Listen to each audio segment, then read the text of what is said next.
Petrol की कीमत हमें मजबूरन 34% इंक्रीज करनी पड़ी है। तारीख में कभी 34% इजाफा नहीं हुआ। आज जो पेट्रोल की कीमत है इसको 35 रुपए कम होना चाहिए। के इलेक्ट्रिक कहती है कि मुझे फर्नेस ऑयल नहीं मिल रहा, पीएसओ कहती है फर्नेस ऑयल हम दे रहे हैं। Why doesn't the prime minister wake up from his sleep? Welcome to news line. मैं हूं डॉक्टर मारिया जुल्फ़िकार खान। फिर रात की तारीकी में अचानक अवाम पर बम गिरा दिया गया। ये बम मुख्तलिफ पेट्रोलियम मसनूआत की कीमतों में 27% से 66% के इजाफे की सूरत में अवाम के अरमानों पर गिराया गया है। कल तक पेट्रोल की मसनूई किल्लत पैदा करने वाली ऑयल मार्केटिंग कंपनीज को सख्त एक्शन से डराने वाली हुकूमत ने अचानक महीने की आखिरी तारीखों में कीमत में होशरुबा इजाफा करके ऑयल माफिया को इबरतनाक सजा दी है। पेट्रोल की कीमत 25 रुपये 98 पैसे के इजाफे के बाद अब 100 रुपये 10 पैसे हो गई है, जबकि हाई स्पीड डीजल की कीमत 21 रुपये 31 पैसे के इजाफे के बाद अब 101 रुपया 46 पैसे हो गई है। गर्मी से निढाल और कोरोना से बेहाल अवाम हुकूमत की ऑयल माफिया के खिलाफ इस फुर्ती से की गई कार्रवाई पर खुशी से लाल पीले हो रहे हैं। सवालात की भरमार है। अचानक इजाफे की वजह क्या है? पेट्रोलियम मसनूआत पर हुकूमत कितना लेवी और कितना टैक्स चार्ज कर रही है? आलमी मंडी में तो ऑयल प्राइसेस इतनी नहीं बढ़ी जितनी हुकूमत ने बढ़ा दी गई हैं। कीमत में कमी करनी हो तो हुकूमत को 45 दिन का वक्त दरकार होता है, लेकिन इजाफे की ठाने तो रातों रात प्रोसीजर्स को एक तरफ रख के फैसले क्यों हो जाते हैं? ये वो अमूमी सवाल हैं जो हर जहन को परेशान किए हुए हैं, और परेशान करें भी क्यों ना। अवाम जो कि 74 रुपये फ़ी लीटर कीमत के समरात हासिल करने के ख्वाब देख रहे थे, अब दोबारा बढ़ी हुई कीमत वाले तेल की महंगाई में तले जाएंगे। इस सब पर हुकूमत का जवाब जो है वो रवायती है। इजाफा मजबूरी में किया गया है और ये कि खित्ते की निस्बत हमारे मुल्क में कीमतें कम हैं। क्या कहा उन्होंने, ज़रा ये भी सुन लें। पेट्रोल की प्राइस हमारी इस वक्त 100 रुपये है। इंडिया में प्राइस इस वक्त 180 रुपये है पर लीटर। चाइना में 137 रुपये है। बांग्लादेश में 174 रुपये है। इंडोनेशिया में 108 रुपये है। फिलीपींस में 153 रुपये है। थाईलैंड में 159 रुपये और जापान में 196 रुपये है। लेकिन इस सारी चीज़ में इंटरेस्टिंग फैक्ट जो है कि सारी कहानी में खित्ते की मुनासबत से फ़ीकस आमदनी और डॉलर के मुकाबले में हमारे खित्ते के बाकी ममालिक की करेंसी के फ़र्क वाली बात को बड़े आराम से जो है वो नज़रअंदाज कर दिया जाता है। हमारी फ़ीकस आमदनी तकरीबन $1230 है। जिन मुल्कों की ऑयल प्राइसेस का कंपैरिजन पेश किया गया है उनकी फ़ीकस आमदनी का जायज़ा लें तो इंडिया पर कैपिटा तकरीबन $2104 है, चीन 8730, बांग्लादेश की तकरीबन $1600 है, इंडोनेशिया की तकरीबन $4200 है, फिलीपींस की तकरीबन 3000, थाईलैंड तकरीबन $7000 और Japan, this is very interesting, $48,919 है। हुकूमत इन नंबर्स पर आपको बात करती हुई नज़र नहीं आएगी। अपोजिशन ने भी ऑफकोर्स कीमतों के इजाफे को जो है वो डाका करार दिया है और वज़ीर आज़म से घर जाने का मुतालबा भी कर डाला है। ये वो मौज़ूआत हैं, आज हम इसको डिस्कस करेंगे और प्रोग्राम का जो दूसरा हिस्सा होगा उसमें हम कराची की जो प्रॉब्लम्स हैं, कराची के जो मसाइल हैं उनको डिस्कस करेंगे। हमारे साथ इस वक्त पाकिस्तान तहरीक-ए-इंसाफ से अंदलीफ अब्बास साहिबा मौजूद हैं, मलिक अहमद खान साहब पाकिस्तान मुस्लिम लीग नवाज से, और हमारे साथ नफीसा शाह साहिबा मौजूद हैं, पाकिस्तान पीपल्स पार्टी से आपका ताल्लुक़ है। तो गुफ्तगू का आगाज़ अगर मैं करूँ, पुरी साहब अगर सुनवा दीजिए, एडवाइज़र पेट्रोलियम नदीम बाबर साहब ने आज जो कहा, ज़रा एक दफ़ा फिर ज़रा सुनवाइए और फिर आगे चलते हैं। पेट्रोल की प्राइस हमारी इस वक्त 100 रुपये है। इंडिया में प्राइस इस वक्त 180 रुपये है पर लीटर। चाइना में 137 रुपये है। बांग्लादेश में 174 रुपये है। इंडोनेशिया में 108 रुपये है। फिलीपींस में 153 रुपये है। थाईलैंड में 159 रुपये और जापान में 196 रुपये है। अच्छा अंदलीफ साहिबा, मुझे ज़रा ये बताएंगी कि जो ये पूरी कंपैरिजन किया गया है, मुझे तो हंसी आ रही है, जापान से किस तरह आप अपने आप को जो है वो कंपेयर कर सकते हैं। जहाँ जहाँ कभी आपने जो है ये नदीम बाबर साहब ने ये प्राइसेस कोट की हैं, क्या ही अच्छा होता कि वहाँ बता देते कि फ़ीकस इनकम वहाँ पे कितनी है, पर कैपिटा इनकम कितनी है। जापान की आप बात करें, हाँ जी हमारी पेट्रोल प्राइसेस उनसे जो है वो कम है, उनकी ये भी देख लीजिए पर कैपिटा इनकम कितनी है, $48,000, ऑलमोस्ट $49,000 उनकी इनकम है। ये किस किस्म के कंपैरिजन्स हैं? इसमें 3 चीज़ें हैं और I'd like to explain all 3 of them. पहली बात तो आपको पता ही है कि इंटरनेशनल प्राइसेस जो है उसी से ये पेट्रोल गवर्न होता है। अब एक करेक्शन मैं आपको कर दूं, 46 दिन पूरे 1 महीना और 16 दिन से प्राइसेस बढ़ रही थी इंटरनेशनल, ठीक है ना, $20 पे थी, $42 पे गई, हमने नहीं बढ़ाई, नंबर 1।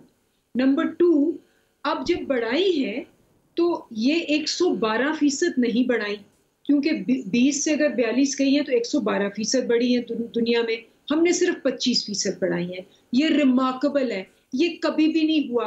2013 के फैक्ट्स उठाएं, PMLN के उठाएं, आपको पता चलेगा कि आते ही उन्होंने 116 रुपए का किया लीटर। और पीपल्स पार्टी का तो आप अपने एग्जाम्पल दे चुकी है कितने ही प्रोग्राम्स में, मेरे साथ एग्जाम्पल दे चुकी है कि इनकी सबसे ज्यादा पहले साल थी 24% इनकी इन्फ्लेशन थी, 146 पे पेट्रोल था। तो ये एग्जाम्पल तो आप दे चुकी है। अब अगर आप कह रही है कि जी जापान से ना कंपेयर करें, सही कह रही है, मैं आपसे अग्री करती हूँ कि चले जापान से नहीं कंपेयर कर सकते, लेकिन हम बांग्लादेश से तो कर सकते हैं ना। बांग्लादेश और हम तो एक जैसे हैं तकरीबन, पर कैपिटा में 176 रुपए है वहाँ पेट्रोल, हमारा पेट्रोल 100 रुपए है। और हमने वाकई जो किया है ये किसी हुकूमत ने, मैं आपको बताती हूँ, मैं आपको परसेंटेज से बताती हूँ, जब प्राइसेस नीचे गई 38% नीचे गई, हमने 36% नीचे लेके आए। ये आज तक कभी किसी हुकूमत में हुआ ही नहीं कि जितनी नीचे गई हो उतनी नीचे ले आए। उठा के कोई भी चैलेंज मैं करती हूँ, कोई आप ले आए कंपैरिजन, मैं देखने को तैयार हूँ। इस वक्त पाकिस्तान ने ऑब्वियसली कोविड में है, सारी दुनिया कोविड में है, बांग्लादेश कोविड में है, श्रीलंका कोविड में है, और आप देख लें कि ये हमारे तरह के, हमारे पर कैपिटा वाले और हमारे जो ओपोनेंट्स थे PMLN और जो है पीपल्स पार्टी, अपने पहले दौर में रिसर्च करके निकलवा ले कि इन्होंने कितना किया। हमने 112% नहीं बढ़ाई, सिर्फ 25% बढ़ाई है, क्योंकि पता है कि पाकिस्तान का क्या हाल है। आपको हमें मुबारकबाद देनी चाहिए, आपको इनकरेज करना चाहिए। और दूसरी बात, आपको ये भी देखना चाहिए कि ये जो आप माफियाज की बात कर रही थी, सही कर रही थी, I totally agree with you, ये वो माफियाज हैं। हकान अब्बासी साहब का याद है, 2 दफा बहरान आया, पेट्रोलियम के मिनिस्टर थे, 15-15 दिन पेट्रोल गायब रहा। जी अंदलीप साहिबा का मेरा ख्याल है सिग्नल जो है उसमें कुछ इशू आ रहा है। प्रोड्यूसर साहब ज़रा दोबारा कनेक्ट करने की कोशिश कीजिए, लेकिन अगर मैं अंदलीप साहिबा जब तक हमें ज्वाइन कर रही हैं, दोबारा ज्वाइन कर रही हैं, मैं साथ साथ ज़रा ये भी बता दूं कि चलें बांग्लादेश की भी अगर बात की जा रही है तो $1600 उनकी जो है वो पर कैपिटा इनकम है उस। जी अंदलीप साहिबा आप कंप्लीट कर लीजिए, फिर मैं चलती हूँ आगे। जी हाँ, मैं आपसे हमेशा मदद चाहूंगी क्योंकि आपने हमेशा मेरी मदद की है। ड्रग्स के अंदर भी हमने ये एक्टिविज्म किया, आपने जरूर, क्योंकि मैं हर प्रोग्राम में जा रही हूँ, मुझे शर्म आ रही है कि ये जो इन्होंने माफिया लगाया हुआ था, ये कई जा रहे हैं कि जी आपने पायलट्स को क्यों निकाला, आपको पायलट से मशकूक करके आपने पाकिस्तान को बदनाम कर दिया। मुशाहिदुल्लाह खान ने फेक पायलट्स को, जिसको हमने निकाला, जो इन्होंने 2010 से लेके 2018 तक हायर किए थे, स्टैंडिंग कमेटी में कहा कि उनको वापस लेके आए। ये जो 97 जिनकी फैमिलीज बड़ी है, ये माफिया इन्होंने अंदलीप साहिबा, चले अंदलीप साहिबा, मैं ना आगे जाके अगर आप कहेंगी तो पायलट्स पे भी बात कर लेंगे। कल इस पे पूरा प्रोग्राम किया है, मुझे कोई प्रॉब्लम नहीं है। जिसकी फेक डिग्री आप उसको 10 दफ़ा जो है वो आप निकालें, लेकिन आलमी सतह पे जो बदनामी हो रही है वो अलग अपनी जगह, ये फ्लोर ऑफ द हाउस पे करना जरूरी नहीं था। We can talk about this letter, but since we talking about petrol right now, आपने, अब मैंने आपको इजाज़त दी है, आई होप आप इंटरप्ट नहीं करेंगी।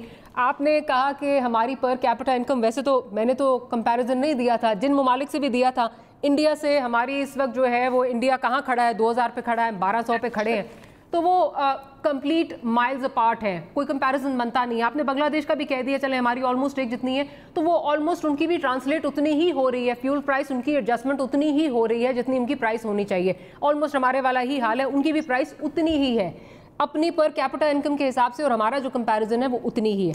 अब आपने बड़ी इंटरेस्टिंग बात की, आपने कहा जी 112% जो है वो ऑयल प्राइसेस बढ़ गई। प्रोड्यूसर साहब जरा वो भी सुनवा दीजिए, वैसे जो उमर अयूब साहब कह रहे हैं जरा वो भी सुन लेते हैं, फिर मैं आगे जाके जरा इस पर भी बात कर लेती हूँ। पाकिस्तान नेट इंपोर्टर है पेट्रोलियम प्रोडक्ट्स का। इस वक्त दुनिया में ओपेक की बास्केट प्राइस 48% तेल की चढ़ी है। पेट्रोल की कीमत पिछले 46 दिनों में 112% चढ़ी है। यहां पे हमें मजबूरन 34% इंक्रीज करनी पड़ी है। ना सिर्फ बरे-सगीर में पाकिस्तान इस वक्त भी पेट्रोल की कीमत पाकिस्तान में सबसे सस्ती है, बल्कि साउथ एशिया।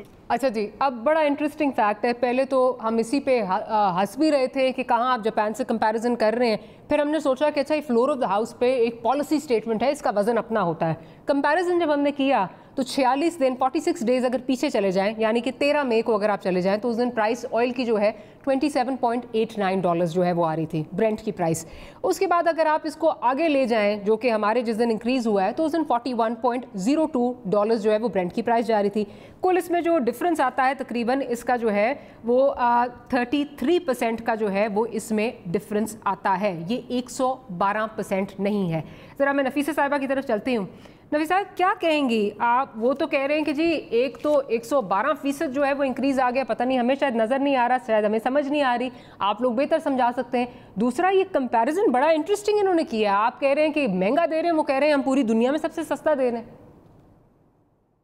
देखिए लास्ट 5 इयर्स इस सारी फिगर्स को आप एक तरफ रखें, पिछले 5 साल जब भी 1 रुपया भी बढ़ता था तो खान साहब और उसकी पूरी कंटेनर की टीम जो है वो छलांगे मारते थे, वो धाड़े मारते थे कि ये क्या हो गया, ये कैसे हो गया, मैं ये बिल्कुल हरगिज नहीं करने दूंगा, मैं प्रोटेस्ट कर लूंगा। हर एवरी 2-3 रुपीज जब इंक्रीज होते थे तो इनके प्रोटेस्ट होते थे। दूसरा, पेट्रोलियम लेवी पर असद उमर साहब खड़े होकर एवरी टाइम कोई मौका नहीं छोड़ते थे, कहते हैं आज 20% पेट्रोलियम लेवी, आज 30% पेट्रोलियम लेवी। तो पहले तो हम इनको गेज करें कि उनकी पास्ट जो पोजीशंस थी, एवरी टाइम फ्यूल प्राइसेस जो है वो चढ़ते थे, तो हुकूमत, आप प्लीज वो भी प्ले करें कि हुकूमत जो कहती थी आज हुक्मरान वही चीज वो भी साउथ एशिया का कोट करते थे, वही कहते थे जी बंगला हम सबसे ज्यादा सस्ते हैं, सेम टू सेम नैरेटिव, हम सबसे ज्यादा सस्ते हैं जी, हमारे साथ जुल्म होता है। आपने क्योंकि कहा है तो जरा दिखा भी दूं, जरा दिखा दूं, क्योंकि आप कह रही हैं कि जरा दिखा दें। प्रोड्यूसर साहब जरा पहले खान साहब का जो मार्च 2018 में जो उनका ट्वीट है जरा वो दिखा दीजिए, जिसमें वो कह रहे हैं कि जी again government chooses to target the message by adding to the burden of taxes with latest petroleum products price rise. Shameful how government refuses to collect taxes from the powerful and allows sharifs and others of their ilk to continue draining national resources through money laundering. अच्छा, इसके अलावा जो हमारे president साहब हैं उनका भी ज़रा दिखा दीजिए। 2016 की उनकी ट्वीट है, we must protest increase taxation on petrol और diesel, this indirect tax buries the poor in further misery while government gives tax amnesty to the rich. आज अब किसको एमनेस्टी दी गई है, जिसके बारे में कहा जा रहा है 300 अरब की एमनेस्टी दी गई है, और उस पर भी बात करेंगे। नफीस साहब कंटिन्यू करें प्लीज। जी बस यही है कि इसके ऊपर इंक्वायरी भी होनी चाहिए कि इसके बेनिफिशरीज कौन है, और ये ओवरनाइट जो है OMCs जो है उन्होंने कितने पैसे बनाए हैं, ये सारी कैलकुलेशंस होनी चाहिए। और इसके ऊपर एक मेजर 34-35% ओवरनाइट जंप, मुझे नहीं याद कि इतना बड़ा जंप होता है। अगर आपकी मजबूरी थी भी और इंटरनेशनल प्राइसेस बढ़ी भी हैं, तो आपका जो पेट्रोलियम लेवी वाला गैप था वो आप कम करते, जो आपका खुद अपना मंशूर था या अपने बकौल ये था कि हम जो पेट्रोलियम लेवी एक्स्ट्रा जो टैक्सेस है वो हुकूमत क्यों चार्ज कर रही है। तो ये बिल्कुल उनके बरक्स है। It's poor management, it's poor thinking. और ये कहना कि साउथ एशिया में जितनी मिजरी इस वक्त पाकिस्तान में है, जितना मईशत का कबाड़ खाना इस वक्त पाकिस्तान में है, पर कैपिटा तो एक तरफ आप देखें ना, लेकिन आप बांग्लादेश के रिजर्व्स देखें, इंडिया के आप रिजर्व्स देखें, you can not compare your own position. यहाँ जितनी अनएम्प्लॉयमेंट है, जितनी यहाँ पॉवर्टी है, और फिर आप बांग्लादेश की बात कर रही हैं नफीसा साहिबा, वो आपको कह रहे हैं जापान से आप कंपैरिजन करें, मवाजना करें अब जापान से। $48,000 क्योंकि ये जर्मनी और जापान वाली अभी तक इनकी वही आइडियोलॉजी है कि जर्मनी जापान जो है वो नेबर्स हैं, इनकी ज्योग्राफिया जो है वो बहुत ही स्ट्रॉन्ग है, वी नो दैट, तो इसलिए they want us to compare obviously with Japan. चले मैं जरा मलिक साहब का भी पॉइंट ऑफ व्यू ले लूं। मलिक साहब आज का मवाजना वैसे आपको कैसा लगा? मैं तो I can't get over it, I am sorry. $49,000 का पर कैपिटा से आप कह रहे हैं कंपेयर करें कि हमारी प्राइसेस सबसे सस्ती हैं, कैसा लगा आज का मवाजना आपको? डॉक्टर साहब आपका बहुत शुक्रिया। देखिए मैं तीन, अगर आप इजाजत दें तो 3 वन लाइनर्स आपको देना चाहता हूँ। नंबर 1 के क्या ये तेल की कीमत इस तरह से कम होने के बाद मुल्क में तेल की किल्लत पैदा हुई?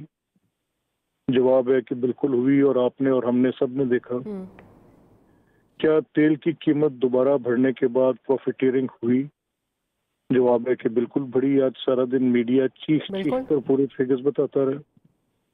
तो इसमें कहाँ पर ये फर्क कहाँ पर नजर आएगा? फर्क क्या इस चीज पर नजर आएगा कि क्या तहरीके इंसाफ जब हुकूमत में नहीं थी तो तब जो governments, incumbent governments, the then incumbent governments used to tell कि हमारे ऊपर इश्यूज हैं जो ऑगरा रिलेटेड हैं, वर्ल्ड वाइड प्राइसेस की कंपैरिजन के इश्यूज हैं, कंपैटिबिलिटीज के इश्यूज हैं, लेवीज के इश्यूज हैं, पेट्रोलियम कंपनीज के साथ अरेंजमेंट्स के इश्यूज हैं, कोई ऐसे अरेंजमेंट्स हैं जो गवर्नमेंट के और पेट्रोलियम कंपनीज के बायलैटरल हैं, और फिर उसके बाद हम कहीं सिग्नेटरी भी हैं जहां पर हमने ऑयल कॉन्फ्रेंसेस में कमिट किया हुआ है। अब वही सारी आर्गुमेंट जो पहले असद उमर की तकरीर थी उसके एग्जैक्टली वो मैंने पूरी उनकी आज किसी मीडिया चैनल पे उनकी वो तकरीर पूरी की पूरी उन्होंने रिप्रोड्यूस की, और उसके बाद I was just laughing when I heard Umar Ayub on that. अच्छा, अभी ये सवाल पैदा कैसे होता है कि मेरी एक पेट्रोलियम कंपनी के ओनर से बात हुई तो उन्होंने कहा कि जी देखें, जिस वक्त इन्होंने तेल की कीमतें कम की हैं हम तब भी इनके साथ निगोशिएशन में गए और हमने कहा 15 दिन का टाइम दे दें, हमें ग्रेजुअल करें, इतना टाइम दें, क्योंकि हमने बड़ी हाई प्राइसेस पे परचेज किया हुआ है, तो ये कैसे मुमकिन है। फिर उन्होंने क्या किया कि उनके स्टॉक्स पे किमाड़ी कराची में जाके इस्लामाबाद FIA की टीम्स गई, लोगों की जो बिलियंस ऑफ डॉलर्स का बिजनेस करने वाले लोग थे, बिलियंस ऑफ रुपीज का सॉरी, उनके गोडाउन्स पे रेड किए। उन्होंने सिंपल लॉजिक दी कि अगर हम मिडिल ईस्ट से उठा कर ले आए हैं, हमने फ्रेट दे दी है, हम यहाँ पर ला के स्टोरेज के चार्जेस दे रहे हैं, आप हमारे साथ कैसे act? This is no how the countries are governed. ये आपका तरीकाकार दुरुस्त नहीं है। ना तब कीमत बढ़ाते वक्त हुकूमत का फैसला दुरुस्त था, कम करते वक्त, ना आज बढ़ाते वक्त। मोटी और बुनियादी बात तो इतनी है। दूसरी बात जो आप कर रही हैं, जिन कंपैरिजन्स की आप बात कर रही हैं, देखें यहाँ ये बड़ा अच्छा किया अनली बीबी ने कि वो ये बात उन्होंने खुद कर दी पायलट्स वाली। हमें देखें, एक सवाल ये पैदा होता है कि मेरा ख्याल उसमें ना ही जाए ना, अगर मलिक साहब वो एक सेपरेट टॉपिक है। मैं पेट्रोलियम पे रुकना चाह रहा हूँ।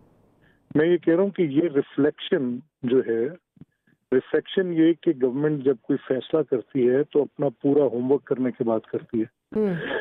ये चाहे एविएशन के मामले में आपको नजर आया, चाहे पेट्रोलियम के मामले में नजर आया, दोनों जगह पर बैडली अगर कोई चीज एक्सपोज हुई है तो वो इनकी गवर्नेंस और इनकी पॉलिसी एक्सपोज हुई। This is the bottom line. ठीक, अब बड़ी बुनियादी बात ये। राइट, मैं जरा अंदरी साहब की तरफ चलती हूँ। अंदरी साहब, आपने अभी बात की और फिर हम आगे निकल गए। मुझे ये बताइए कि ये जो आप 112% कह रहे हैं, आप भी कह रही हैं, मिनिस्टर साहब भी कह रहे हैं, ये 112% कैसे है? क्योंकि अगेन 27.89 एग्जैक्ट डे का आपको बता रही हूँ, ब्लूमबर्ग से आप निकाल के देख लें फिगर्स। 13 मई जो आता है 46 दिन पहले, और उसके बाद आगे फास्ट फॉरवर्ड टू 46 डेज, तकरीबन $13 का फिगर जो है ये आ रहा है। $13 का अगर आप कर लें, मवाजना कर लें कि कितना बढ़ा, तो तकरीबन 32% ही बढ़ता है। 112% कैसे, अगर समझा सकें? देखिए, परसेंटेजेस तो मैं आपको ये बता रही हूँ कि अगर प्राइस आप ले रही हैं 10 दिन से पहले की तो वो फर्क होगी। 46 दिन की कह रही हूँ, 46 डेज पहले कह रही है। अगर उमर अयूब ने उसको 46 दिन से ज्यादा का लिया है, मैं उस पर नहीं कह सकती, क्योंकि मैं तो उमर अयूब के पॉलिसी बयान पे जा रही हूँ, because I am not the petroleum head. और अगर आपने 20 जून का लिया, उन्होंने किसी और जून का लिया, you settle it with him. मैं बिल्कुल ये कह रही हूँ, आप उनको चैलेंज करें और आप उनसे पूछें, क्योंकि ये तो एक पॉलिसी बयान है जो नेशनल असेंबली में है, जिसको कि मैं रिपीट कर रही हूँ। मेरे और उनके बयान में कोई फर्क नहीं, क्योंकि वो मिनिस्टर हैं, उनका नॉलेज पेट्रोलियम के बारे में, उसकी डिटेल्स के बारे में मेरे से बहुत ज्यादा है, इसलिए आई विल नॉट आर्ग्यू। जिस बात पे आर्ग्यू करूंगी वो मैं ये करूंगी कि जो मैंने पहले बात कही कि हम करते हैं कंपैरिजन, हमने चले बांग्लादेश का कंपैरिजन आपने कहा ठीक है, वो हमारे जैसा है, लेकिन जो PMLN और पीपल्स पार्टी ने किया हुआ है और जो इन्होंने कभी भी रिफ्लेक्ट नहीं किया, और ये आप प्रोग्राम कर चुकी हैं और मैं प्रोग्रामों में आ चुकी हूँ। अगर हम कह रहे हैं चले आपका मान लिया कि 48% प्राइसेस जो हैं वो बढ़ी हैं, हमने फिर भी 25% बढ़ाई है, हमने फिर भी 25% बढ़ाई है। हमने वो नहीं किया जो ये लोग करते थे, ये हमने हाइक नहीं किया, हमने ट्रांसपेरेंट रहे हैं, हमने कहा है कि हमने बढ़ाई है और हमने कहा है कि हमने वेट किया है, हम कोशिश करते रहे, हम सोचते रहे कि हो सकता है नीचे भी आ जाए और आखिर मजबूर हो गए। अंदरीब साहिबा, मेरा कता कलामी की माफ़ी, मुझे लगता है आप लोग वेट नहीं करते रहे कि नीचे आ जाएं, आप लोगों ने कोशिश पूरी की कि इस पे ऑयल दस्तयाब होना शुरू हो जाए और एंड में आपने घुटने टेक दिए ऑयल मार्केटिंग कंपनीज के सामने। ठीक है, ये मैं आपको बड़ी क्लियरली और आप भी ये जानती हूँ, माफियाज जो हैं, और इसमें कोई डाउट नहीं है, we have oil mafia, we have industrial mafia, we have airline mafias, आपको ये सब पता है, हम डिस्कस कर चुके हैं। और ये माफियाज अब के नहीं है, ये माफियाज पिछले 40 साल से इनकी जड़ें नीचे, इसके अंदर एक पूरा नेटवर्क आता है जिसमें इंडस्ट्री, पॉलिटिशियंस, ब्यूरोक्रेट्स, उसके अलावा सारे मिडलमैन, और इनके स्टेक्स इतने हाई होते हैं, जो हुकूमत इनको हाथ लगाती है ये उनके हाथ जला देते हैं।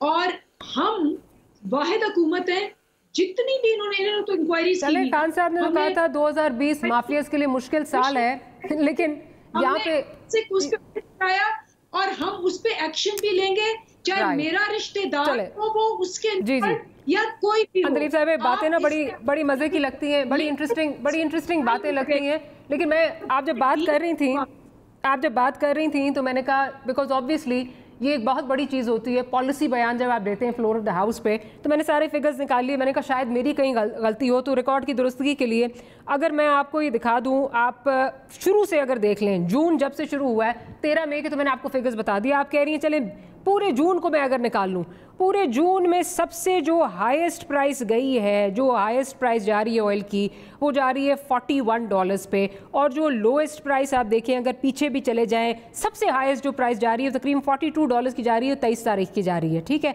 $43 भी इसको आप कर लें, फिर भी 112% नहीं बनता। मैं आपको डेट्स गिनवा सकती हूँ, सारे जून में आप देख लें, सबसे हाईएस्ट आप देख लें 22 तारीख को गई है, फिर भी 112% नहीं बढ़ता, $43 गई है। मैं इस पे बिल्कुल आपको कहा है, मैंने तो बिल्कुल आपको कहा है कि अगर आपके पास फिगर्स हैं, एंड क्योंकि he is the minister, he knows the details, आप जरूर करें, लेकिन जो आपका फिगर है अगर वो 48 तब भी मान लें, हमने 48% नहीं, हमने सिर्फ 25% किया है, नंबर 1। नंबर 2, जहां माफियाज हैं, मेरा लास्ट पॉइंट ये है कि पहली हुकूमत है जिसने इंक्वायरीज की है। आपको पता है एयर ब्लू का क्रैश हुआ, आज कितने साल हो गए हैं, मेरे जानने वाले उसमें मरे, आज तक उस इंक्वायरी को सामने नहीं लाया क्योंकि वो खाकान अब्बासी की कंपनी थी। ये इंक्वायरी एक हफ्ते में आ गई, इस पे एक्शन भी होगा, और आप देखेंगे कि ये खानदान जो मैं देखूंगी बस मसला ये है, नफीसा साहिबा की तरफ चलती हूँ जी, नफीसा साहिबा की तरफ चलती हूँ। मसला ये है कि हम ये सुनते आ रहे हैं 2020 माफिया का साल होगा, माफिया के खिलाफ काम होगा। मसला ये आता है कि जब आप माफिया पे हाथ डालने जाते हैं तो चीनी जो पहले जो है वो मिल रही थी 85 रुपये, वो और इंक्रीज़ होके जो है 85 से 95 रुपये पे चली जाती है और महंगी हो जाती है। ऑयल मार्केटिंग कंपनीज जो है वो पेट्रोल की किल्लत कर लेते हैं, अफसोस के साथ कहना पड़ता है आपको पेट्रोल की प्राइसेस नीचे करनी पड़ती हैं, आपको घुटने जो है वो टेकने पड़ते हैं। वीट की प्राइसेस, आप इसी तरह गंदम की प्राइसेस देख लें, माफिया के खिलाफ आप एक्शन लेने जाते हैं, प्राइसेस बढ़ जाती हैं, आप कुछ नहीं कर सकते। अंदलीब साहिबा क्या मसला, सॉरी नफीसा साहिबा आप क्या समझती हैं, क्या मसला है कि माफियाज का हम सुनते तो आ रहे हैं, क्या ये माफियाज हुकूमत के अंदर हैं जिसकी वजह से हम सुनते बहुत कुछ हैं कि इनके खिलाफ होगा, और फिर बज़ाहिरन चीज़ें भी कुछ रिपोर्ट्स इधर उधर आ जाती हैं, लेकिन वो जो अवाम को इसके समरात जो है वो मिलने चाहिए वो नहीं मिलते। This is all for political consumption, political point scoring, nothing happens in the end ये है कि अवाम को रिलीफ मिले, वो नहीं मिलती। जी हाँ, पहले तो अंदलीब साहिबा ने कहा कि पीपल्स पार्टी के ज़माने में ज़्यादा हालात ख़राब थे फ्यूल के।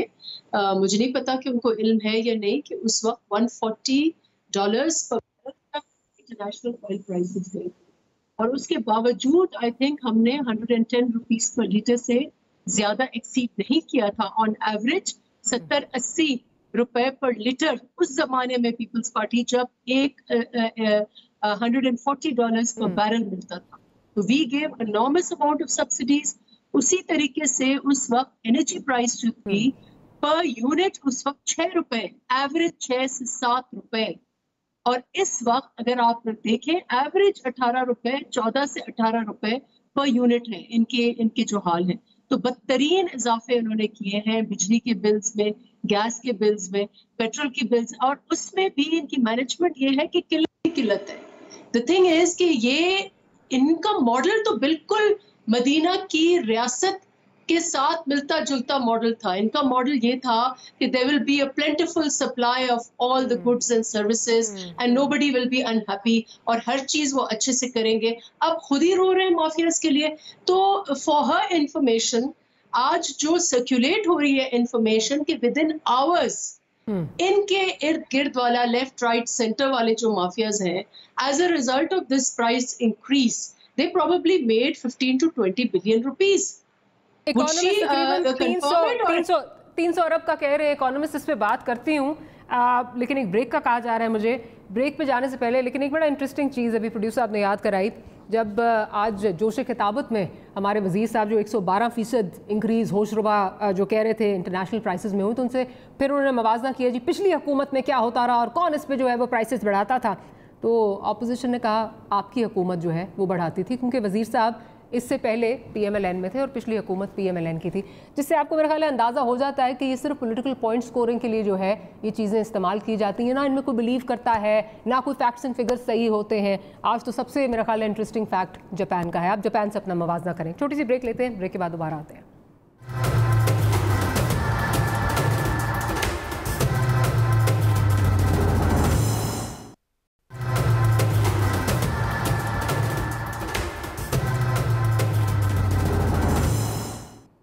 Welcome back after the break. Malik sahab की जानब जाऊंगी। मलिक साहब, अब बात ये हो रही है क्योंकि माफियाज़ का लफ्ज़ हम काफ़ी दफ़ा सुन चुके हैं और हम अगेन माफियाज़ के ख़िलाफ़ जब भी कोई इंक्वायरी या इन्वेस्टिगेशन होती है वो पर्टिकुलर माफिया और हावी होने नज़र आता है और आवाम को लाइक ऐसे उसके समरात जो है वो मुरतब नहीं होते। बिजली आप इसका शुगर का केस देख लें, वीट का केस देख लें, ऑयल का पेट्रोल का केस जो है वो देख लें, ऑयल मार्केटिंग कंपनीज़ का केस देख लें। अच्छा, अब ऐसे में क्योंकि अब बार बार ये बात जो है वो आ रही है कि हुकूमत के अंदर ये माफियाज़ मौजूद हैं, इसीलिए हुकूमत कुछ कर भी नहीं पा रही, फ़ायदा भी उन्हीं माफियाज़ को हो रहा है। आज इकोनॉमिस्ट जो है वो बड़े इंटरेस्टिंग फिगर्स दे रहे हैं। वो कह रहे हैं जी तकरीबन ये जो सारा कुछ हुआ है इससे 300 अरब रुपए का जो है वो फ़ायदा ऑयल मार्केटिंग कंपनीज यानी ऑयल मार्केटिंग माफियाज़ को हुआ है। Sir, your comments on this? Doctor साहब, मैं इस सारी सूरत हाल पे मुझे आज बड़ी शिद्दत से पहले कभी समझ नहीं आती थी कि ये मुहावरा क्यों है और उनका मसला क्या है, जो ये कहते हैं कि half priest poses danger to your faith, यानी नीम हकीम खतरा जान, आप उर्दू में ऐसे कह लें। तो अब मुझे थोड़ी थोड़ी उसकी जो रिफ्लेक्शन नज़र आ रही है वो स्टेट क्राफ्ट में नज़र आ रही है। मतलब अगर आप if this is the state of affairs कि आप किसी चीज़ पे उठाएं और ये they don't need to tell us कि ये आप जब हुकूमत में थे तो आपने क्या किया। उसकी वजह ये एक मार्गरेट थैचर की एक बड़ी फेमस तकरीर है जिसमें शी सेड कि don't tell me where you are today, I have been there. Bottom line ये थी कि इस इनकम्बेंसी का इफेक्ट मेरी गवर्नेंस के टाइम पे लोग पेट्रोल की कीमत पे 5 साल बड़े मुतमिन रहे और बड़ी लोगों की दस्तरस के अंदर रही। वो मेरी गवर्नमेंट के दरमियान किसी वक्त इस तरह के मामला जो थे, खैर क्राइसिस उस वक्त भी आया था, आपको याद होगा 2015 में क्राइसिस बहुत सीवियर किस्म का आया था। वो क्राइसिस जो थे, हमने कभी आकर उन क्राइसिस पे वो तौजीहात पेश नहीं की जो ये हुकूमत दे रही है, और ना उस वक्त हमारा वो स्टांस वो नहीं जो उस वक्त असद उमर और इमरान खान का था। हमें क्योंकि अंदाजा है कि हुकूमत में मामलात को कैसे चलाया जाता है, ये तो बैन नाअहली का सबूत है, और ये आवाज़ ऊंची करके शोर मचा के लोगों की तरफ इशारा करके। अब फॉर एग्जांपल अगर मुझे ये अभी फिर कह रही थी कि क्योंकि वो एयरलाइन खाकान अब्बासी किया, व्हाट एक्चुअली दीज पीपल ये बात करते कैसे? अगर इनको नहीं पता कि एक हादसे की तहकीकात का मतलब फैक्ट फाइंडिंग होता है और ये उसको ब्लेम समझ रहे हैं, this is what they have done actually. और ये इसमें मैंने आपसे बड़ी सिंपल, बड़ी प्लेन स्पीकिंग में बात की आपसे कि ये इस पूरी एपिसोड में हुआ क्या। पहले कि किल्लत हुई और फिर दूसरा ये कि प्रॉफिटेरिंग हुई। अब उस प्रॉफिटेरिंग में हुकूमत के फैसले के नतीजे में किन लोगों के पास पैसे गए, और गवर्नमेंट में तो ये तो फिर ये बड़ी सीधी करप्शन है हुकूमत की। पहले कीमत कम करके लोगों को झांसा दिया और बाद में वही कीमत बढ़ाकर लोगों को प्रॉफिटेरिंग करा दी।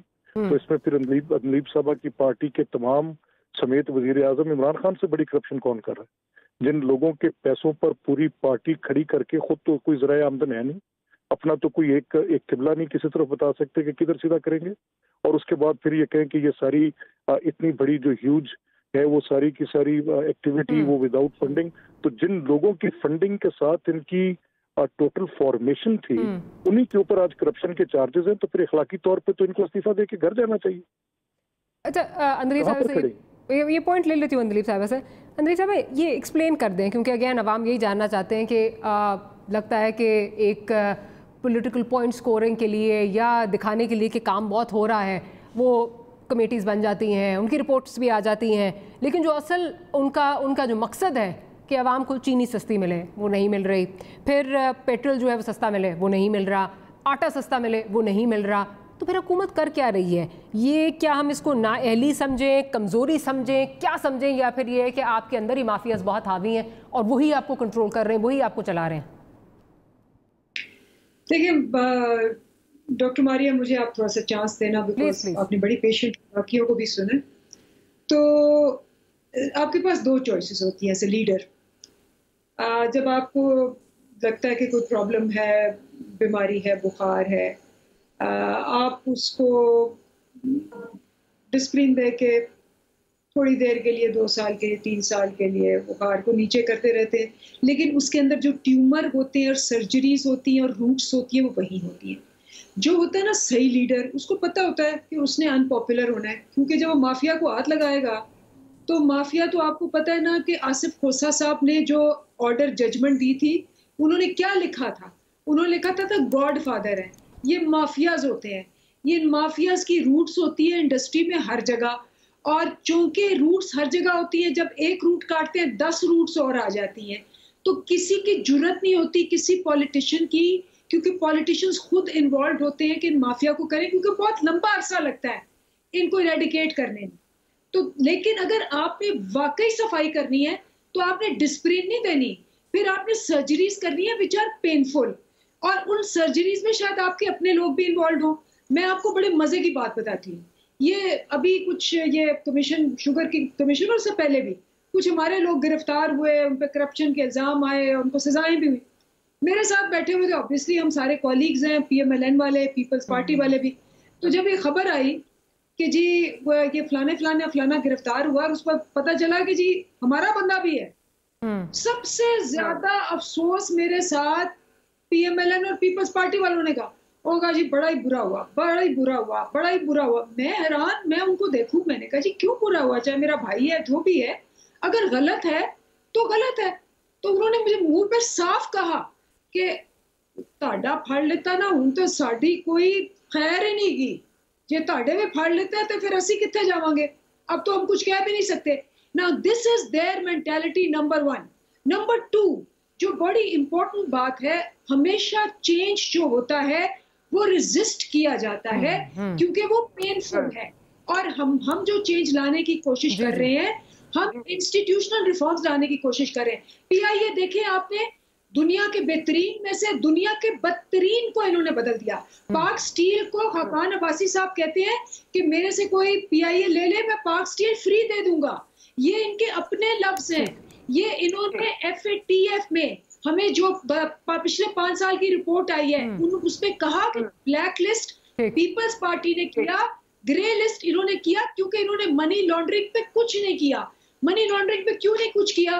क्योंकि ये माफियाज थे, इधर से ये हुंडी भेजते थे, टीटियां भेजते थे, बाहर से फिर पैसे वापस आते थे, फिर ये पॉलिसियां बनाते थे बैठ के पॉलिटिशियंस की कि जी फॉरेन एक्सचेंज जो बाहर से आएगा, चिट्टा हो, काला हो, उसको हमने देखना ही नहीं है। ये होता है माफिया, और इसको इरेडिकेट करने की टाइम लगता है, इरेडिकेट करने में टाइम लगता है, लेकिन लगता ये है कि खान साहब ने घुटने जो हैं वो टेक दिए हैं, क्योंकि उन्होंने बजट जब ये स्पीच भी की तो उसमें भी उन्होंने कहा नई हुकूमत आई थी, हमने रिबेट दिया क्योंकि हमें ये कहा गया कि अगर नहीं होगा तो शुगर मिल्स जो हैं वो स्ट्राइक पे चली जाएंगी वगैरह वगैरह। And again my point being कि आप जो आपको करना चाहिए, आपने कमेटीज़ बनाई, सारा कुछ किया, चीनी और महंगी हो गई, पेट्रोल नायाब हो गया वगैरह वगैरह।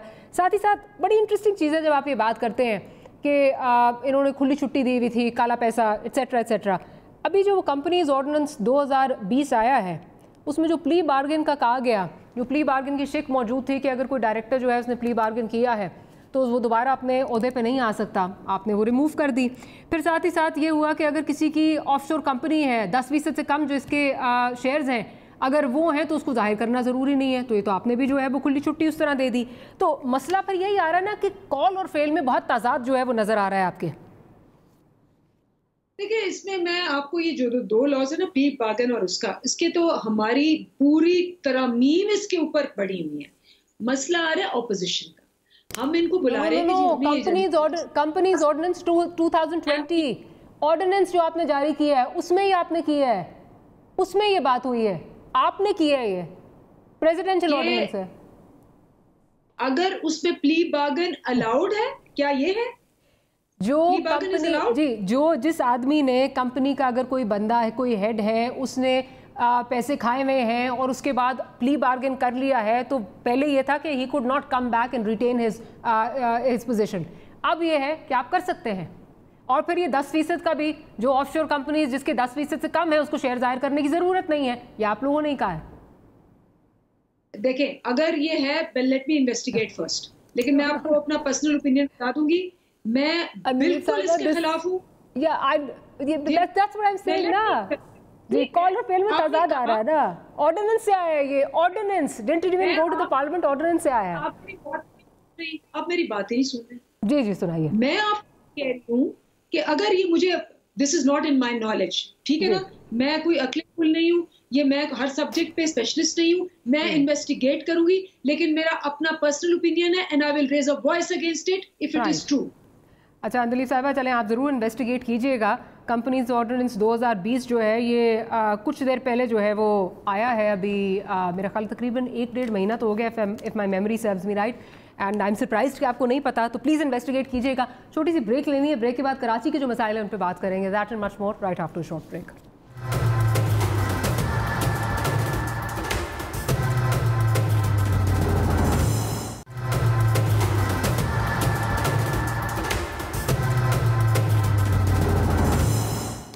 Welcome back. कराची के मसाइल की अगर बात की जाए तो कराची के दायमी मसाइल का अंदाज़ा अब मौसम की तब्दीली के साथ जो है वो लगा लिया जाता है। गर्मियों में पानी और बिजली की किल्लत और बरसात में उबलते नालों और कचरा कुंडी के ढेरों की कहानी का सारा अहवाल आवाम जानते हैं। लेकिन अब कोरोना ज़्यादा माहौल में कराची के बासी एक बार फिर के इलेक्ट्रिक के रेमो करम पर हैं। शहर भर में आजकल एक बार फिर 8 से 12 घंटे की एलानिया और गैर एलानिया लोड शेडिंग जो है वो इस वक्त हो रही है।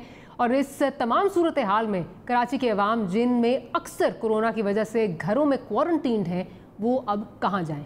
कल तक के इलेक्ट्रिक, फर्नेस ऑयल और गैस की फराहमी की कमी का शिकवा कर रही थी और इन्हीं को लोड शेडिंग की बुनियाद की वजह जो है वो बताया जा रहा था, क्योंकि अब ये कहा जा रहा है कि जी गर्मी बढ़ने की वजह से बिजली की तलब में 3450 मेगावाट से जो है वो इजाफा हो गया है और वसाइल की कमी जो है वो हो रही है, जिसकी वजह से लोड शेडिंग करनी पड़ रही है। के इलेक्ट्रिक का ये कहना था। वफाकी हुकूमत ऑन द अदर हैंड उनके मुताबिक सुई सदर्न गैस कंपनी के इलेक्ट्रिक को 250 से 290 MMCFD गैस और इसके अलावा 75 से 100 MMCFD LNG मुहैया कर रही है। इसके अलावा 30,000 MT फर्नेस ऑयल और मुल्क का 80% रेजिडुअल ऑयल भी जो है वो के इलेक्ट्रिक को फराहम किया जा रहा है, मगर लोड शेडिंग ख़त्म नहीं हो रही। वफाकी हुकूमत ने यह भी कहा है कि 500 मेगावाट इजाफी बिजली भी हम के इलेक्ट्रिक को देना चाहते हैं, लेकिन के इलेक्ट्रिक के पास इस बिजली को मौसूल करने और इसकी तरसील करने की कैपेसिटी नहीं है, क्योंकि के इलेक्ट्रिक ने अपने सिस्टम्स को अपग्रेड नहीं किया हुआ। इस सब की कीमत जो है वो एट द एंड आवाम भारी बिलों की सूरत में जो है वो इसको जो है वो अदा कर रहे हैं, साथ ही साथ गर्मी से जो है वो दो चार हैं। तो कराची में हो क्या रहा है, ज़रा इस पर भी बात करेंगे। ज़रा सुन लेते हैं कि मुराद अली शाह साहब तो बात कर ही रहे हैं, उनका भी सुन लेते हैं। साथ साथ पाकिस्तान तहरीक इंसाफ के अपने जो नुमाइंदे हैं, जो MNA हैं, शकूर साहब, वो भी क्या कह रहे हैं। प्रोड्यूसर साहब ज़रा साथ साथ सुनवा दीजिए। मेरे लोग लोड शेडिंग के अजाब का शिकार है और हम यहाँ ऐसी कमरों में बैठ के तकरीरें चढ़ रहे हैं। हमारी हुकूमत को चाहिए कि इस पर फौरी तौर पर एक्शन ले, वरना मैं मुतालबा करता हूँ हमारे उमर अयूब खान साहब इस्तीफा देना चाहिए। अगर तुम अवाम को अगर फैस नहीं पहुंचा सकते तो इन सीटों पर बैठने का तुम्हें कोई हक भी नहीं पहुंचता। ये आपने सुना शकूर साहब क्या कह रहे हैं। अब इस पे जो मुराद अली शाह साहब हैं, उनका क्या कहना है, ज़रा वो भी सुन लेते हैं। के इलेक्ट्रिक ने ये काम शुरू किया, मुझे समझ नहीं आ रही है। के इलेक्ट्रिक कहती है कि मुझे फर्नेस ऑयल नहीं मिल रहा, PSO कहती है फर्नेस ऑयल हम दे रहे हैं, के इलेक्ट्रिक कहती है हमें गैस नहीं मिल रही, सुई सदर्न गैस कंपनी कहती है हमने गैस दे दी। ये तीनों इदारे फेडरल गवर्नमेंट के हैं, वो क्यों खामोश बैठे हैं, वो क्यों सो रहे हैं? Why doesn't the Prime Minister wake up from his sleep? जी नफीस साहब, ये ज़रा बताइए कि इसमें आप अब ज़ाहिर देख रहे हैं, तो आपको क्या लग रहा है कि क्या इशू यहाँ पे जो है वो क्या आ रहा है? क्योंकि हम जो अलवी साहब हैं, CEO जो के इलेक्ट्रिक हैं, उनको भी हम सुन रहे थे, उनका भी कुछ यही कहना था। उनके सिस्टम्स जो हैं वो अपग्रेड नहीं हुए, अपग्रेडेशन का मसला है, वो भी मान रहे हैं, जिसकी वजह से जो बिजली विफाक देना चाहती है वो नहीं दी जा रही। क्या आप समझती हैं कि के इलेक्ट्रिक इसमें कितना जो है, के इलेक्ट्रिक का कितना कसूर है इसमें? देखिए, this is a clear case of inefficiency of the federal government. Chief minister साहब ने सही कहा। मुझे जो इतला है वो ये है कि फर्नेस ऑयल नहीं मिल रहा था KESC को, और फर्नेस ऑयल की शॉर्टेज को पहले ही शायद मई में इन्होंने जो भी कंसर्न्ड ऑयल चेन है, ऑयल ट्रांसपोर्ट है, मार्केटिंग है, प्रोसेसिंग है, उन्होंने वार्न कर दिया था कि फर्नेस ऑयल की शॉर्टेज होने वाली थी है। Part of the reason is because जब उन्होंने प्राइसेस कम की तो इन सेक्टर्स की उन्होंने मार्जिन्स शायद इतनी कम कर दी, स्पेशली रिफाइनरीज। पाकिस्तान की refineries were not making furnace oil और because they were going into huge losses. लेकिन ये सारी चीज रिफ्लेक्ट करती है कि फेडरल गवर्नमेंट का ध्यान किधर है, फेडरल गवर्नमेंट मुतहरिक क्यों नहीं है। हर चीज की किल्लत and the problem is the prime minister. वो मुझे नहीं लगता कि किसी भी चीज का पर उनका ध्यान है। देखिए, when you are a leader of such हमारे यहाँ एक कॉम्प्लेक्स सिस्टम है गवर्नेंस का, but you need to go into every detail yourself. और आप हर हफ्ते एक काबीना की मीटिंग करते हैं। इसके बावजूद अपेरेंटली ये जो फर्नेस ऑयल की शॉर्टेज का इशू है, this was discussed in a cabinet committee way back in May और उससे पहले भी, लेकिन दे डिसमिस्ड इट। तो it's shortage, it is sheer inefficiency. और वही कहानी दोहरा रही है वो जो आपका भी शुगर सब्सिडी वाला था कि आप सब्सिडी देकर, despite the fact the sugar was short, they exported it by giving it a subsidy. दोनों तरफ से आपको नुकसान। चले एक तरफ अगर मैं आपकी बात मान भी लूँ कि विफाक इस वक्त ये कह रहा है कि 30,000 टन हमने फर्नेस ऑयल दिया है, या अगर मैं आपकी बात मान भी लूँ, इसमें के इलेक्ट्रिक का कोई कसूर नहीं है क्या? उनकी जो सिस्टम्स की अपग्रेडेशन है होगा, लेकिन उसकी रेगुलेशन भी वफाक के पास है जी, वफाक के पास है। It could be, I don't know, that is a point. जरा मलिक साहब के पास लेके चलती हूँ। मलिक साहब, अब इसमें जाहिर है चहमगोइयाँ ये भी हो रही हैं कि इसमें जो है वो वफाक इस वक्त जो साइलेंट स्पेक्टेटर का काम कर रहा है, क्योंकि at the end of the day महंगी बिजली भी जो है वो कराची के अवाम जो है वो वसूल कर रहे हैं। कराची के अवाम मजबूर हैं कि महंगी बिजली जो है वो लें। उसके अलावा के इलेक्ट्रिक के साथ भी उनका जो है वो एक मामला अपनी जगह पे हैं। लेकिन इसमें वफाक अगेन ये कहा जा रहा है साइलेंट स्पेक्टेटर का काम जो है वो कर रहा है, क्योंकि एट द एंड अगर इसको रीनेगोशिएट करना है या इसमें कोई जो है वो प्रेशर एग्जर्ट करना है, तो ये डोमेन, चाहे सुई सदर्न गैस है, चाहे जो है वो के इलेक्ट्रिक का मसला है, वो वफाक की डोमेन है। और फिर बात की जा रही है कि जो कुर्बतें हैं शायद अबराज ग्रुप के साथ, उसकी वजह से नहीं की जा रही। आप क्या कहेंगे इस पे? फिर अंदलीफ साहब से भी उनका पॉइंट ऑफ व्यू लेती हूँ। जी डॉक्टर साहब, देखिए बड़ी बुनियादी बात है कि मैंने वो प्रेस रिलीज के इलेक्ट्रिक के स्पोक्स पर्सन की खुद पढ़ी और फिर मैंने उनको टीवी पे भी सुना। जो चीफ मिनिस्टर संत कह रहे हैं वो तो बेसिकली इंडोर्स कर रहे थे कि जो के इलेक्ट्रिक अपनी डिफिकल्टी बयान कर रही थी। लेकिन के इलेक्ट्रिक के जो स्पोक्स जो उनके सीईओ हैं अलवी साहब, उन्होंने एक प्रोग्राम में भी, आई एम सॉरी मेरे पास वो नहीं है इस वक्त, प्रोग्राम में उन्होंने एक्नॉलेज किया कि उनके प्रॉब्लम्स हैं, उनके जो सिस्टम्स हैं उन्होंने अपग्रेडेशन नहीं की, और अगर वफाक बिजली देना चाहती भी है तो वो एक्सेप्ट नहीं कर सकते बिकॉज सिस्टम नहीं उठा। उन्होंने डॉक्टर साहब मेरा ख्याल है कि एक जो बेसिक पॉइंट है जिसपे ज्यादा उनका स्ट्रेस था वो ये था कि हमारा लोड दिखा दे, कथा कलामी की माफी मलिक साहब, प्रोड्यूसर साहब कह रहे हैं मुझे वो पड़ा हुआ है उनके पास, वो दिखा भी सकते हैं, जरा दिखा दीजिए ताकि फिर इस पे आगे बात कर लेते हैं। 100 मेगावाट का और हमको कहा है कि हम आपको देंगे जिसके लिए अब ग्रिड स्टेशंस बनेंगे। तो ये इतना आसान नहीं होता कि एकदम से जो है ना आप कई ऐसे बिजली देना शुरू कर दें, उसके लिए इंफ्रास्ट्रक्चर की ज़रूरत होती है। जी, इंफ्रास्ट्रक्चर की ज़रूरत होती है, हमारे पास वो सिस्टम नहीं है, हमने अपग्रेड नहीं किया, ये मान रहे हैं अलवी साहब।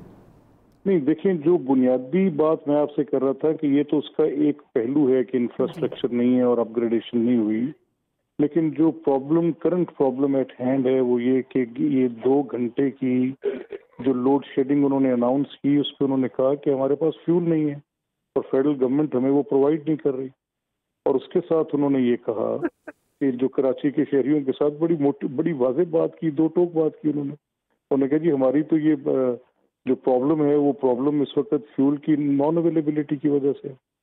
अच्छा, और उसके ये भी मामला देखे ना कि इनकी ये जो पेट्रोलियम के ऊपर तेल की कीमतों को लेके जो मसाइल बने उसने कहाँ पर और कैसे कैसे इफेक्ट किया, क्योंकि आप सारे उसके ऊपर बात जो कर रहे थे उसी के साथ इसको भी आप रिलेट कर लें। और ये इस हद तक बड़ा मसला था जिसपे हुकूमत को वक्त से पहले इन चीज़ों का इदराक होना चाहिए था और इनका वो बंदोबस्त करती। अभी जैसे डॉक्टर नफीसा कह रही थी, बिल्कुल दुरुस्त कह रही थी वो, उनकी बात बिल्कुल गवर्नमेंट, फेडरल कैबिनेट ये सारी चीज़ों के ऊपर गौर करती है, गौर करने के बाद इन चीज़ों को प्रोब करती है, देखती है, तब जाकर फैसले करती है। ये एक पब्लिक की तरसेल का मसला था ना कि इसको कैसे इंश्योर करेंगे। अब इंफ्रास्ट्रक्चर के प्रॉब्लम्स तो सिर्फ के इलेक्ट्रिक के नहीं, हमारी मेनली 1964 की इंस्टॉल्ड जो ट्रांसमिशन लाइंस हैं ये 50 साल के बाद 50, 60, 65 साल हो गए उन बोसीदा लाइंस के साथ। कराची के अंदर भी आप देखेंगे कि इलेक्ट्रिक का तो मेरा ख्याल है जब के इलेक्ट्रिक आई थी तो उसमें ये था कि उन्होंने अपग्रेडेशन करनी है, उनके अपने इश्यूज हैं। आप ठीक कह रहे हैं, ये फर्नेस ऑयल का मसला हो सकता है, अपग्रेडेशन का भी लेकिन मसला है। अंदरीफ साहिबा ये बताइए कि चलें अपोजिशन की बात छोड़ दें, आपके अपने जो MNA हैं वो ये बात कर रहे हैं कि अगर हमें आप बिजली नहीं दे सकते, मेरे लोग अजियत में हैं, तो उमर अयूब को जो है वो रिज़ाइन कर देना चाहिए। दैट मीन्स प्रॉब्लम तो आपके अंदर भी, आपके भी इसमें इश्यूज आ रहे हैं ना। मतलब अगर इसको रेगुलेट भी करना है तो विफाक ने करना है, बिकॉज ऑब्वियसली ये विफाक के अंडर आ रहा है। फिर उसमें अगेन आई सेड कि वो बात होती है कि शायद अबराज ग्रुप के साथ जो कुर्बतें हैं इमरान खान साहब की, उसकी वजह से शायद ये भी एक माफिया है, ये फ़ायदा उठा रहा है या साइलेंटली शायद फ़ायदा उठा रहा है, खान साहब को अभी तक पता नहीं है। क्या कहेंगी इस पर? मैं तो सिर्फ मुस्कुराऊंगी इसलिए क्योंकि 12 साल से इनकी हुकूमत है और के इलेक्ट्रिक का CEO खुद कह रहा है कि जी हमें तो बिजली मिल रही है, लेकिन अगर इंफ्रास्ट्रक्चर लगाना है तो उसमें 5 साल लगते हैं। और अगर 12 साल हुकूमत में रह के 10 साल इन्होंने गुजारे, 12 साल उन्होंने गुजारे, उन्होंने एक टोटे की इंफ्रास्ट्रक्चर नहीं ली, तो ये तो वही बात है ना कि आप एक फैक्ट्री लगा दें, धड़ाधड़ प्रोडक्ट्स प्रोड्यूस करें, एक ट्रक नहीं है कि आप जाके लोगों को पहुंचा सके, एक दुकान नहीं है जिससे लोग आपके खरीद सके, तो फिर आपने उस बिजली को घर में, अजायब घर में रखें। मतलब हमारा जो MNA है वो ये कह रहे, तो उसके जवाब में जो उमर अयूब साहब ने कहा कि मैं तो 500 ऑफर कर चुका हूं, लेकिन उन्होंने पिछले, खुद कह रहे हैं और मैं दाद देती हूँ मलिक साहब को, उन्होंने कहा जी हमने तो कोशिश ही नहीं की, इतने सालों से 50 साल हो गए, हमने कोशिश ही नहीं की कि हमने उसकी ट्रांसमिशन के लिए कुछ करना है। तो इस वक्त डॉक्टर साहबा पूरे प्रोग्राम में आप एक चीज तो इनको कह ही दें, बादले ना खास्ता कह दें कि इन्होंने किसी रिफॉर्म, किसी इंफ्रास्ट्रक्चर, किसी institution. Andleeb sahab, unfortunately I have to close the programme. Andleeb sahab आपका बहुत शुक्रिया, नफीस साहब आपका और मलिक साहब आपका बहुत शुक्रिया। लेकिन मैं ये ज़रूर कहूँगी कि चाहे जो भी वजूहात हैं, लेकिन हर जगह हमें एक माफिया नज़र आ रहा है और उसका एंड रिज़ल्ट क्या है, उसकी वजह से सफ़र कौन करते हैं? मैं और आप आवाम सफ़र करते हैं। सो लेट्स होप कि उस पर कोई काबू पा लिया जाए, लेकिन लग नहीं रहा। लगता है हुकूमत ये लड़ाई, ये जंग हारती जा रही है। Will see you tomorrow. Good night and अल्लाह हाफिज़।